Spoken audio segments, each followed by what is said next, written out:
आचार्य कह रहे हैं आप विधानसभा इलेक्शन जीते हैं, लोकसभा के लिए कॉन्फिडेंट मत हुई। आचार्य जी, जी सुधांशु जी की ऑडियो तेज कीजिए।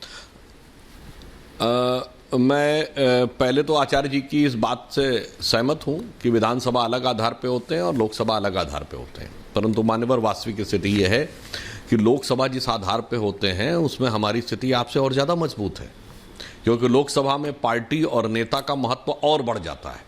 जितने भी सर्वेक्षण अवेलेबल हैं वहाँ भारतीय जनता पार्टी के पक्ष में सबसे ज़्यादा मतदाता चाहते हैं सरकार बने, परंतु मोदी जी को प्रधानमंत्री बनते देखना उससे ज़्यादा मतदाता चाहते हैं। यानी जो भाजपा का वोटर नहीं भी है वो भी मोदी जी को पीएम देखना चाहता है। ऑन द कॉन्ट्रेरी, जो सर्वेक्षण में जब कांग्रेस को देखते हैं तो जितने प्रतिशत लोग कांग्रेस को चाहते हैं, राहुल गांधी जी को पीएम बनते देखने की बात आती तो उनकी पॉपुलैरिटी रेटिंग उससे नीचे होती। यानी कुछ प्रतिशत कांग्रेस के भी मतदाता ऐसे हैं जो राहुल गांधी को पीएम नहीं देखना चाहते। तो इसलिए मान्यवर जब लोकसभा की बात आती है, आपने बिल्कुल सही बात कही, तो मैं एक बात में संशोधन भी कर दूं। 2018 हम हारे थे, वो टेक्निकल हार थी, क्योंकि राजस्थान में कांग्रेस को स्पष्ट बहुमत नहीं मिला था। कांग्रेस 97 पे रुक गई थी, हम 73 के ऊपर थे। मत प्रतिशत में 1% से कम का अंतर था। मध्य प्रदेश में हमारा मत प्रतिशत कांग्रेस से 1.5% ज्यादा था, 4 सीटों का अंतर था। हाँ, ईमानदारी की बात यह कि छत्तीसगढ़ हम वो हारे थे जिसे हार कहा जाता है। इस बार मान्यवर क्या स्थिति है? राजस्थान में 117 और 68, मतलब ये कोई ऐसी नहीं है कि जिस गैप को आप वो कर देंगे। 3% का वोट का अंतर है। मध्य प्रदेश में 8% का वोट का अंतर है। और पिछले दोनों लोकसभा चुनावों में मध्य प्रदेश में, राजस्थान में हम 50% वोट पाए लोकसभा में। तो बहुत साफ आप बात कह रहे हैं। इसका मतलब यह हुआ कि हम मैसिव विक्ट्री जीतने जा रहे हैं और लोकसभा में हम उसको रिपीट करेंगे। 2014 में हम राजस्थान में 2525 पाए थे, 2019 में 2525 पाए थे। इस बात की संभावना को नकारा नहीं जा सकता कि एक बार पुनः 2525 पाए।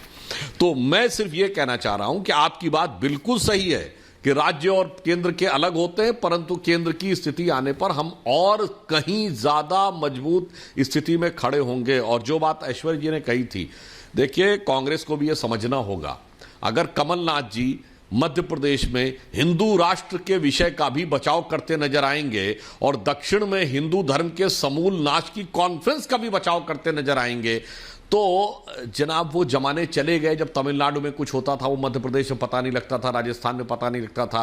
कोई बयान उत्तर प्रदेश या मध्य प्रदेश में दे दिया गया तो वो तमिलनाडु में पता नहीं लगता था। आज सोशल मीडिया के दौर में सेकंडों में पता लगता है। तो अब एक चेहरे पे चेहरा बदल के आके दूसरे चेहरे से भरमाने का प्रयास संभव नहीं है। एक और उदाहरण देना चाहता हूं। याद करिए राहुल गांधी जी ने अपना गोत्र कब बताया था?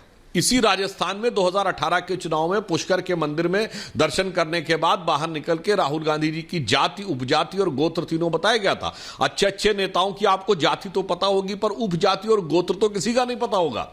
और यही वो राजस्थान है जहां नाथ द्वारा के चुनाव के समय 2018 में एक वीडियो आया था जिसमें सीपी जोशी जी, जो इनके प्रत्याशी थे, बाद में विधानसभा के अध्यक्ष बने, इस बार चुनाव हार गए, वो हमारे पिछड़े वर्ग के तमाम नेताओं, जिसमें प्रधानमंत्री श्री नरेंद्र मोदी जी उमा भारती जी के बारे में आपत्तिजनक टिप्पणी करते हुए कह रहे थे, अरे इनको पिछड़े लोगों को क्या पता होता, धर्म के बारे में तो सिर्फ ब्राह्मणों को पता होता है।